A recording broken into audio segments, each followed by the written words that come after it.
Bonjour à tous, aujourd'hui nous allons réaliser quelques expériences avec le tube de Crookes. Mais tout d'abord, qu'est-ce que le tube de Crookes? Commençons par mettre cet objet dans son contexte historique. Vers la fin du 19e siècle, un physicien anglais nommé Joseph John Thomson commença à faire des expériences sur les tubes cathodiques. Alors un tube cathodique, c'est un tube en verre, presque entièrement sous vide, auquel on applique une haute tension entre deux électrodes, de sorte à ce qu'un faisceau de particules se déplace de l'une vers l'autre. Le nom de tube cathodique vient du fait que les particules partent de la cathode pour aller vers l'anode.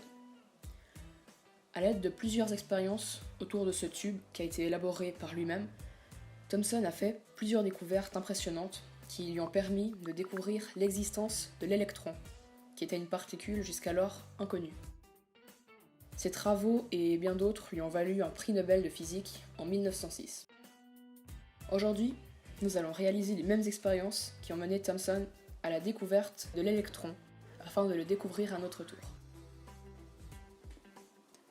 Voici d'abord le tube de Crookes que nous allons utiliser pour faire cette expérience.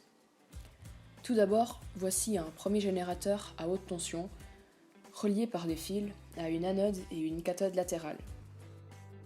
Cela va générer un faisceau de particules que nous voyons ici en bleu sur l'écran gradué. Ensuite, voici un deuxième générateur à haute tension qui est relié en haut à l'anode négative et en bas à la cathode positive et qui va générer un champ électrique. Pour finir, voici un dernier générateur qui va générer un champ magnétique dans les bobines de Helmholtz qui entourent le tube en verre. Laissons donc le premier générateur allumé et commençons par allumer l'autre générateur à haute tension, afin d'obtenir uniquement un champ électrique. Nous pouvons observer que le faisceau de particules est dévié vers le bas, et plus on augmente l'intensité du générateur, plus le faisceau est dévié.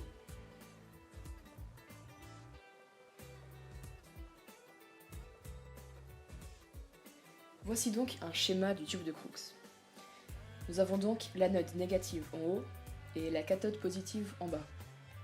Par conséquent, la plaque supérieure du condensateur est chargée négativement et celle du bas est chargée positivement. Une grande différence de potentiel est générée entre cette anode et cette cathode. Nous sommes donc en présence d'un champ électrique E qui se déplace du plus vers le moins, donc dans notre cas, du bas vers le haut. Et qui dit champ électrique dit force électrique. La force électrique s'obtient en multipliant la charge par le champ électrique vectoriellement. Donc comme nous sommes en présence d'électrons, la charge est négative. Donc la force a un signe moins. Elle se déplace donc dans le sens opposé au champ électrique. Elle va donc vers le bas. Le faisceau subit donc une force électrique en raison du champ électrique, ce qui explique sa déviation vers le bas. Donc ça a été la première expérience de Thomson. Il a chargé deux plaques avec des charges opposées. Il les a placées de chaque côté du faisceau de particules. Donc ça correspond aux deux plaques du condensateur dans notre tube de Crookes. Et la déviation vers le bas, elle lui a permis de déduire que le faisceau cathodique était composé de charges négatives.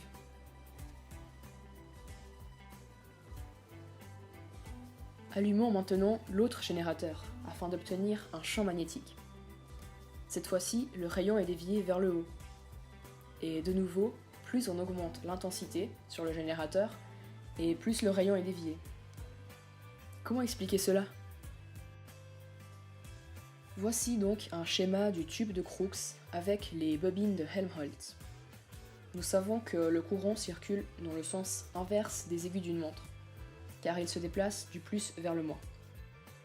Par conséquent, le champ magnétique il s'oriente vers nous, en raison de la règle de la main droite. La présence d'un courant dans un champ magnétique engendre une force, qui est la force de Lorentz. Et son orientation, elle peut également être trouvée grâce à la règle de la main droite. On trouve donc que la force de Lorentz s'oriente vers le haut cette fois-ci. Cela explique pourquoi le faisceau d'électrons est dévié vers le haut. Donc ça, c'est ce qu'a fait Joseph John Thomson dans sa deuxième expérience. Il a décidé de créer un champ magnétique autour du tube et il a observé à nouveau une déviation du faisceau cathodique dans l'autre sens cette fois-ci. Donc ces deux premières expériences qu'on vient de faire et leurs résultats ont permis à Thomson de calculer le rapport de la masse d'un électron à sa charge, qui lui donna un résultat inconnu jusqu'alors. Thomson venait de découvrir l'électron, particule que l'on ne connaissait pas avant.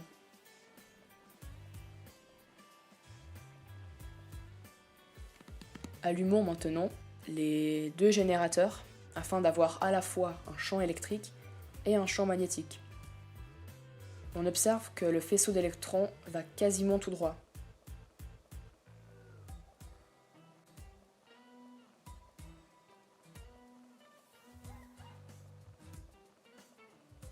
Lorsque l'on vise le numéro 10 sur l'écran, où arrive le faisceau d'électrons. Nous sommes donc en présence d'une force qui va vers le haut et d'une force qui va vers le bas. C'est pourquoi on n'observe presque pas de déviation et le faisceau va presque tout droit. Donc on a ici représenté le tube de Crookes avec le faisceau d'électrons ainsi que les deux forces qu'il va subir. Et la question que l'on se pose maintenant, c'est la suivante.